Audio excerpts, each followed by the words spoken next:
Hi viewers, welcome to our channel. So Bigg Boss Shivaji garu పొలిటికల్గా కొన్ని sensational comments అయితే చేయడం చూస్తున్నాం. సో ఆయన చేసిన కామెంట్స్ ఏంటి, మరి దీని పట్ల ప్రజల నుంచి కానివ్వండి, కార్యకర్తల నుంచి ఎటువంటి రియాక్షన్ అయితే వస్తున్నాయి. సో ఈ అంశం మీద డిస్కస్ చేయడానికి ప్రజెంట్ మనతో పాటు సీనియర్ జర్నలిస్ట్ జయదేవ్ గారు ఉన్నారు. వారితో ఒకసారి డిస్కస్ చేద్దాం. సార్ నమస్కారం. సార్ నమస్తే.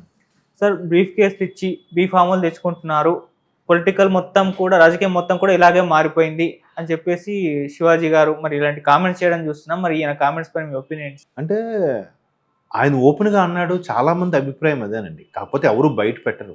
ఓకే. ఎందుకంటే మీకు చిన్న ఎగ్జాంపుల్ చెప్తా. మహేష్ బాబు పూరి జగన్నాథ్ సినిమాలో బిజినెస్ మ్యాన్ అనే సినిమా, అవును, అందులో ఒక సన్నివేశం ఉంటుంది, మీకు గుర్తుందో లేదో. అక్కడ ఆ పార్టీ నాయకుడు ఉంటే ఈయన సూర్యాభాయ్ అని చెప్పి కూర్చొని, ఇట్స్ ఎ బ్రాండ్, మీకు ఇప్పుడు నెక్స్ట్ రాబోయే లోక్సభ ఎన్నికలకు సంబంధించి మీకు ఎన్ని కోట్లు కావాలి అంటే, పక్కన ఆయన పిఏ ఉంటారు, ఆయన ధర్మ సుబ్రహ్మణ్యం, ఒక్కొక్క నియోజకవర్గానికి 10 కోట్లు 20 కోట్లు ఏదో లెక్కేసి, ఇన్ని నియోజకవర్గాలు 543 కాబట్టి ఏదో చెప్తాడు. చెప్తే ఒరే పిచ్చి పులక, ఎక్కడున్నావు నువ్వు, ఇంకా ఒక్కొక్క నియోజకవర్గంకి 50 కోట్లు మినిమం ఖర్చు అవుతుంది సంథింగ్ ఏదో చెప్తూ, మొన్న ఆయన ఆంధ్రప్రదేశ్లో అంటే అక్కడ ఏదో నియోజకవర్గం పేరు చెప్తే బీప్ సౌండ్ వేస్తాడు, సెన్సార్ కట్. ఆ ఒక్క నియోజకవర్గంలో 300 కోట్లు ఖర్చు అయిందని టాకు, నువ్వు ఇంకెక్కడున్నావు అని అంటాడు. అంటే అర్థం ఏంటి? ఖర్చు పెట్టేదే కాదు, సీటు కోసం కూడా తాపత్రయపడే వాళ్ళు ఉన్నారు. మొన్నటికి మొన్న సోషల్ మీడియా కూడా ఒకటి వైరల్ అయింది. ఇలాగే ఒక పర్టికులర్ లోక్సభ స్థానానికి 150 కోట్లు ఆ వ్యక్తి ఆఫర్ చేస్తే కానీ టికెట్ ఇవ్వలేదు అన్నట్టు కూడా వార్తలు చూసాం. అవును కదా, ఆ నియోజకవర్గం అభ్యర్థి విషయం పక్కన పెట్టండి. అలాగే మన్సూర్ అలీ ఖాన్ తమిళనాడులో ఒక మంచి నటుడు, విలక్షణ నటుడు. అవును. ఆయన రీసెంట్గా ఆయన త్రిషా మీద చేసిన కామెంట్స్కి ఇలాగే చిరంజీవి గారు కొంతమంది సపోర్ట్గా మాట్లాడితే, ఆయన ఎప్పుడు అంతే అలాగే మాట్లాడతాడంటే హర్ట్ అయ్యి ఆయన పెద్ద పెద్ద మాట్లాడేటాడు. నాకు తెలుసు చిరంజీవి గారు ఇంతగా తెలుసు కదా, నాకు పిలిచి అడిగితే నేను బాగుండేది, అలా కాకుండా ఆయన ఎన్నో గతంలో ఎన్ని చేశాడో నాకు తెలుసు, ఆయన ఓన్లీ ఆడవాళ్ళకి పిలిచే 80స్లో యాక్ట్ చేసిన హీరోని పిలిచే పార్టీ చేసుకుంటాడు, నాలాంటి వాడికి పిలవడు, ఆయన పార్టీ ఎందుకు పెట్టాడో తెలుసు, పార్టీ పెట్టి ఎంత సంపాదించుకున్నాడో తెలుసు, లాంటి టంగ్ స్లిప్ అయ్యే మాటలు కూడా ఆయన. అవును. అంటే ఆయన మాట్లాడడం కాదు కానీ చాలా మందికి కూడా అంటుంటారు. ఇప్పుడు ఫర్ ఎగ్జాంపుల్ అంతకుముందు కూడా చాలా విమర్శలు వచ్చాయి. కొంతమంది పార్టీ పెట్టినప్పుడు వాడికి సీట్ ఇచ్చారా, వాడి దగ్గర తీసుకున్నారా, వీడికి సీట్ ఇచ్చారా, వీడి ఎందుకు.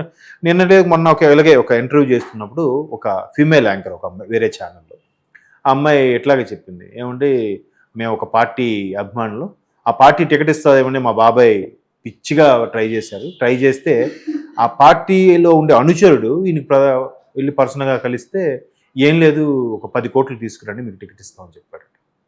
అయ్యో, అధినేతతో ఒకసారి మాట్లాడతామన్నా కూడా ప్రెసిడెంట్తో మాట్లాడదామన్నా అనుచరుడు ఆయన సోదరుడే, ఆయన అన్నాడంట, లేదు అన్నితో మాట్లాడిన ఇదే కావాలంటే ఒక 1 or 2 crores తగ్గించుకోండి.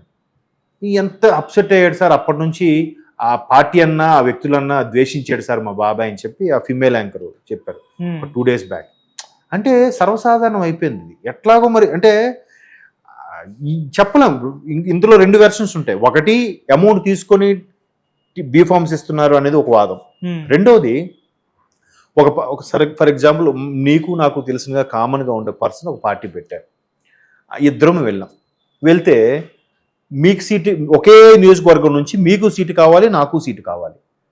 ఆయన ఏం చేశాడు, నేను కొద్దిగా వీడు ఎక్కువ మాట్లాడతాడు, పైగా కొంచెం వయసు కూడా పెద్దది, వీడికిస్తే నాకు ఎంత యాక్టివ్గా చేస్తాడో తెలియదు, వాడంటే మీరైతే కొద్దిగా యాక్టివ్గా ఉన్నారు, మంచి వయసులో ఉన్నారు, ఈయన కొద్దిగా నేము ఫేమ్ ఉంది, ఈయనంటే గెలుస్తాము, మనకి ఒక సీట్ యాడ్ అవుతుంది అని చెప్పి ఆయన ఆలోచించి, లేదా ఆయన బృందంతో ఒక సర్వే చేయించుకొని మీకు ఇచ్చాడు సీటు.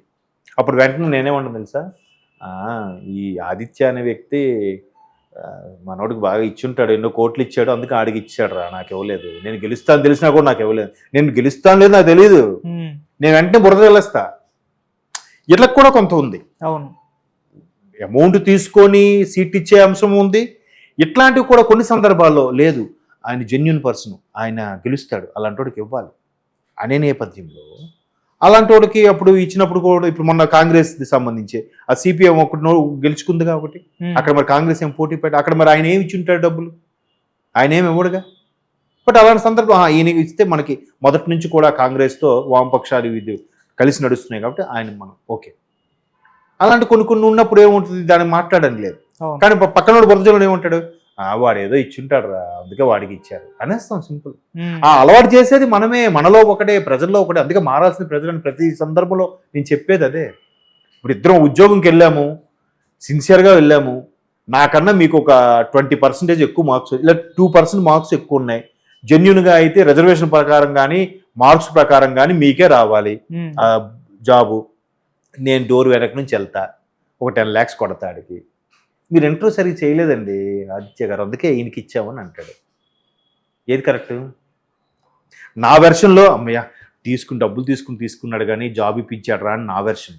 మీ వెర్షన్ మా డబ్బులకు నాకు నేనే రావాలి కదా, నాకన్నా ఆడు ఇంటర్వ్యూ చేసి ఉంటాడు బాగా, సరేలే ఆడి డబ్బులు ఏది మేనేజ్ చేసి ఉంటాడు, మనం చేయలేపాం అనేస్తారు. లేదు ఒకవేళ నిజంగా ఒకవేళ ఇంటర్వ్యూ మీరు ఫెయిల్ అయ్యారు, నేను పాస్ అయినాగా అనుకుందాం ఫర్ ఎగ్జాంపుల్ ఇంకో వెర్షన్లో, అప్పుడు నాకు ఇచ్చాను మీరేమంటారు, అడగండి నాకు మార్కులు ఎక్కువే రిజర్వేషన్ కూడా ఉంది నాకు రాకపోలేదంటే ఇదేదో మేనేజ్ చేశాడు రా అనేస్తారు లేదా? అవును.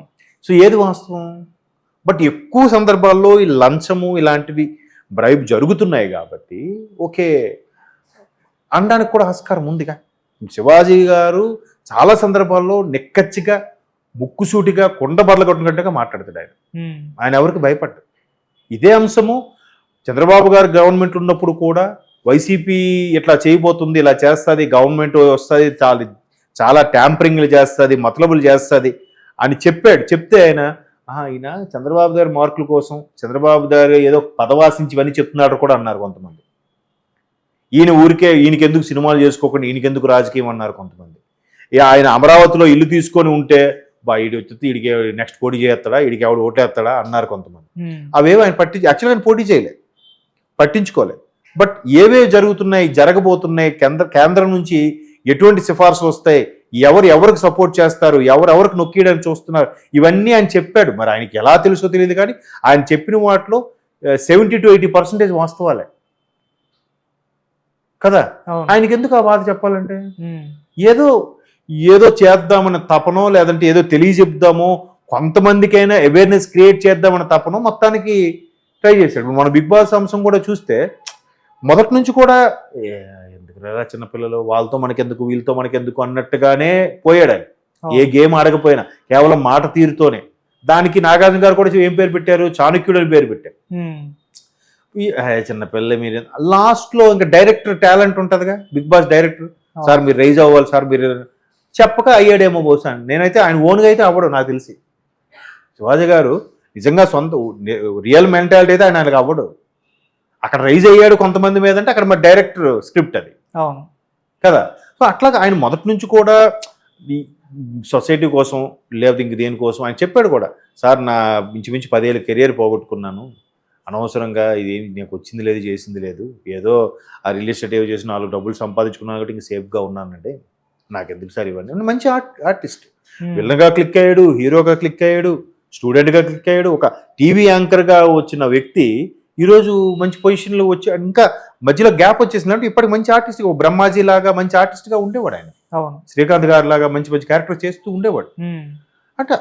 అంటే చెప్తున్నాను అందరికీ ఆ డే. మనకు చాలా మంది కూడా ఎలా తెలుసు అంటే సొసైటీ ఏమైపోతే మనకి ఏం లే అనుకునే వాళ్ళు, ఇట్లా మాట్లాడే వాళ్ళు రేరు. బట్ జనాలు ఏమంటారు తెలుసా, వీడు ఏదో చెప్తాడులేరా, నువ్వు చెప్పాలిగా. నువ్వు ఇప్పుడు జనాలు అందరూ ఎలా ఉంటుందంటే ఆడితో మనకెందుకు, ఎవరి దగ్గర బ్యాడ్ అవ్వకూడదు, అందరితో నవ్వు అనుకుని వెళ్ళిపోవాలి. ఎందుకా ఇది ఆ నచ్చపోయారా మనకి ఎందుకు లేరా అట్లాంటి ధోరణి. అయ్యో అలాంటి వాళ్ళ వల్ల నష్టం, మనం కనీసం ఖండిద్దాం, చెప్దాం. అంతెందుకండి, మనం బండి పెడితే మన వెనక ఒకటి బండి పెడతాడు వచ్చి, బాబు నేను వెళ్ళాలంటే నీ బండి తీయాలి కదంటే 5 minutes వెళ్ళిపోతాను అంటాడు. 5 minutes మరి రాడాడు అప్పుడే. అలా బాబు అలా పెట్టద్దు, నాకు తీయడానికి ఇబ్బంది, పక్క పెట్టని చెప్పడం కూడా నీకెందుకురా, కావాలంటే పక్క జరిపి నువ్వు వెళ్ళిపో. ఇట్లాంటి మెంటాలిటీ ఉన్న ఈ రోజుల్లో ఆయన ఓపెన్గా కొన్ని వాస్తవాలా కాదా? అవును, చాలా వరకు కూడా టికెట్లు ఇవ్వాలంటే పార్టీ ఫండ్ కొంత ఇవ్వాలని చాలా వార్తల్లోనూ చాలా మంది విశ్లేషకుల అభిప్రాయాలను కూడా చూసాం. పార్టీ ఫండ్గా కొంత ఇవ్వాలి, తర్వాత ఖర్చు పెట్టడానికి కావాలి. ఇప్పుడు చాలా మంది కొంతమంది ఓడిపోతారు అనుకున్న పార్టీల్లో టికెట్ ఇవ్వకపోతే చాలరా బాబు అనుకుంటున్నారు. ఎందుకు? ఒక లోక్సభ స్థానానికి కనీసం 50 కోట్లని ఖర్చు అవుతుంది. పార్టీ ఫండ్ ఇవ్వడం దేవుడు ఎరుగు. ఇది గెలుస్తాడు లేదు గ్యారంటీ లేదు, గెలిచిన తర్వాత ఏమన్నా సంపాదించుకుంటాడు లేదు చెప్పలేము. ప్రాజెక్టులు ఏమైనా వస్తే ఓకే, కాంట్రాక్ట్లు వస్తే ఓకే, లేకపోతే అదేదో అంటారులే కట్టుకున్నదాయిపోయే ఉంచుకున్నదాయిపోయే అన్నట్టు అవును. అటు పైసలు పోయి ఇటు పదవి లేక ఎట్లా అట్లా అయిపోయింది. రాజకీయం అంటే ఖర్చుతో కూడుకున్న పని అయిపోయింది. వాడు వెనక మంది మార్పులు, వాళ్ళకి మందు, పెట్రోలు, డీజిలు, తిండి, తినడాలు, టీ ఖర్చులు, వాళ్ళకు ఉండడానికి ఎలక్షన్స్ ముందు ఏదో ఒక పార్టీ ఆఫీస్ తీయాలి, వీరిని జనం మంది అంతా పడుకోవడానికి ఒక రూమ్ తీయాలి. ఎంత ఖర్చు అండి? ఎక్కడికి వెళ్ళేసరికి ఒక 2-3 కార్లు, జై జై రాద్వారాలు జై అని కొట్టాలి, బ్యానర్లు, హోర్డింగ్లు. నిజంగా ఇప్పుడు వచ్చిన కొత్త ట్రెండ్ ప్రకారం అయితే అసలు వీళ్ళందరికన్నా హోర్డింగ్లు, బ్యానర్లు చేసేవాళ్ళు బాగా సంపాదిస్తున్నారు. 2 నెలల్లో సంవత్సరం పొడవునా కావాల్సిందని సంపాదించేస్తున్నారు కదా. అవును. మరి కాబట్టి ఆయన అన్ని దాంట్లో వాస్తవం అయితే ఉంది. అది ఎవరు ఏ పార్టీ అని మాత్రం నేను చెప్పలేను. అన్నిట్లోనూ ఉందేమో నా అభిప్రాయం. కొన్నిటి దగ్గర ఉంటుంది, కొన్ని దగ్గరలో ఉండదు. కొన్ని దగ్గర నేను ఇందాక చెప్పినట్టుగా ఒక వెర్షన్ ఉంటుంది, ఇంకో వెర్షన్ ఉంటుంది. బట్ మొత్తానికైతే కరప్షన్ అయితే ఉంది. అది ఆ విషయం ఆయన మరొకసారి పునరుద్ఘాటించాడు. నేను నో అనలేను, కానీ అలాగని పూర్తి స్థాయిలో అవునని అనలేను. అవును సార్. అది. Okay, thank you so much sir. Thank you.